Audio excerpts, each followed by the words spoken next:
What if the person standing next to you right now was never really alive? Stay till story 3, because that one is real. Nobody warned him about the 13th floor.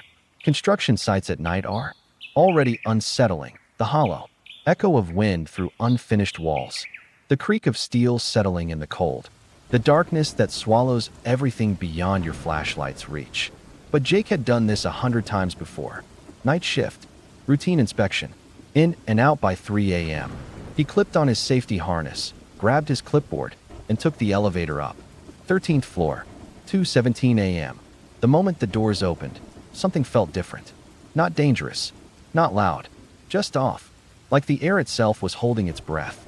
He shook it off and started walking the perimeter, checking supports, marking his clipboard. Wind hummed through the open concrete shell. His boots scraped against the dusty floor. And then, at the far edge of the floor, he saw him. A man, standing completely still, facing the darkness outside. Jake felt a small wave of relief. A co-worker. Thank God. Hey, he called out. You're not supposed to be on this side without a harness. The man didn't move, didn't turn, didn't even flinch at the sound of his voice. Jake frowned and walked closer. Maybe he had earphones in. Maybe he was tired. It happened on night shifts. 10 steps away. 5, 3. He reached out to tap the man on the shoulder, and his hand passed through nothing but cold air. The man was gone. Not walked away. Not stepped back. Just gone. Jake stood at the edge of the 13th floor, heart hammering, staring into the black emptiness below. He told himself it was the light, the shadows, exhaustion playing tricks. He finished the inspection in 7 minutes flat and didn't look back once. The next morning, he mentioned it casually to the site supervisor, half laughing, trying to make it sound like nothing. The supervisor stopped writing mid-sentence. He looked up slowly. What did he look like? Jake described him. Average height, dark jacket, just standing at the edge, completely still. The supervisor set his pen down. Jake, he said quietly. Nobody was assigned to the 13th floor last night. Jake felt the cold come back, the same cold from the edge of that floor. Then who? 3 years ago, the supervisor said. Before you joined, a worker fell from the 13th floor. Night shift. They found him in the morning. He paused. He was wearing a dark jacket. Jake never took the night shift again. And to this day, the 13th floor inspection is always done before sunset. Always. Okay, that was the 13th floor. But story 2 is different. Because in story 1, Jake could walk away. The man in story 2 had no way out. And the sounds he left behind, they never stopped. Some doors are sealed for a reason, and some reasons are better left unknown. Ryan had been in construction for 11 years. He was not a man who scared easily, but the cement room made him uneasy from the very first day. It sat in the far corner of the warehouse, a heavy iron door, sealed shut, edges caked with old cement. No handle, no window, no ventilation gap. Just a door that wasn't meant to be a door anymore. When he asked about it on his first week, a senior worker simply said, "Don't go near it. Don't ask about it." And the way he said it, Ryan never asked again. 3 weeks in, overtime shift, 11:45 p.m. He was alone in the storage section when he heard it. Knock. Slow. Heavy. Deliberate. Knock. Coming from behind the sealed door. Rats. A pipe.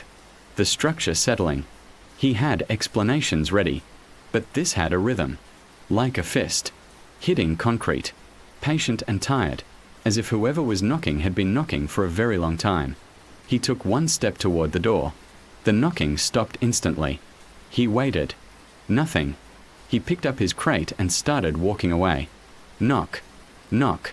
Knock. Faster this time. Like it knew he was leaving. Ryan didn't run.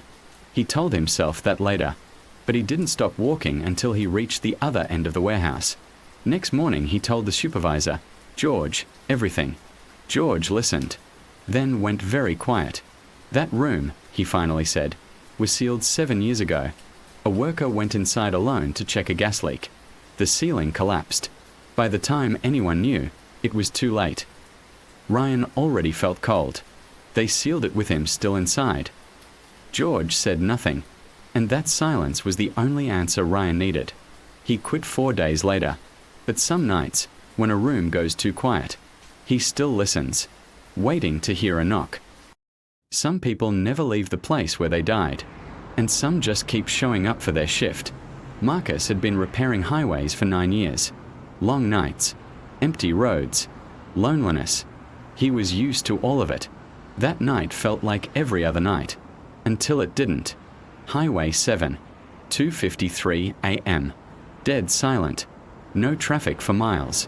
Marcus was alone, struggling with a heavy compactor that had shifted off the work zone, when he felt the weight suddenly ease. Someone was helping from the other side.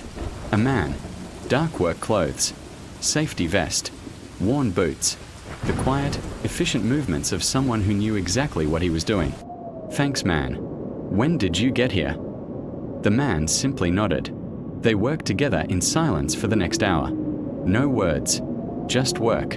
The man anticipated every move, knew exactly where to stand, when to pull, when to hold. By 4 a.m., they had covered twice the ground Marcus would have managed alone.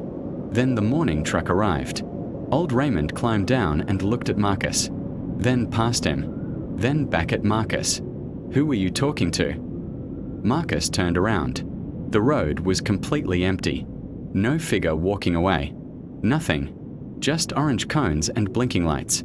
There was a worker. He was right here, helped me all night. What did he look like? Dark jacket. Safety vest. Never said a word. Raymond went to his truck without a word. Came back with an old photograph. Pointed to one figure. Was it him? Marcus's mouth went dry. Same jacket. Same vest. Same quiet eyes. The exact face that had worked silently beside him all night. Who is he? His name was Daniel, Raymond said quietly. 5 years ago, right here, a truck hit him. Night shift. Just like tonight. He didn't make it. Marcus stared at the photograph for a long time. Then why does he keep coming back? Raymond looked at the photo one last time. Maybe, he said softly. Nobody ever told him his shift was over. Marcus still works the highway, but never that stretch alone. And some nights, the equipment feels lighter than it should, like someone is helping from the other side. And Marcus has learned not to ask who. 3 stories, 3 locations, 3 workers who saw something they couldn't explain. The 13th floor, the cement room, the empty highway. If you made it to the end, you're braver than most. But before you go, turn off your lights and listen carefully. Is that silence? Or is something knocking? Like, subscribe, and I'll see you in the next one. If you're not too scared to come back.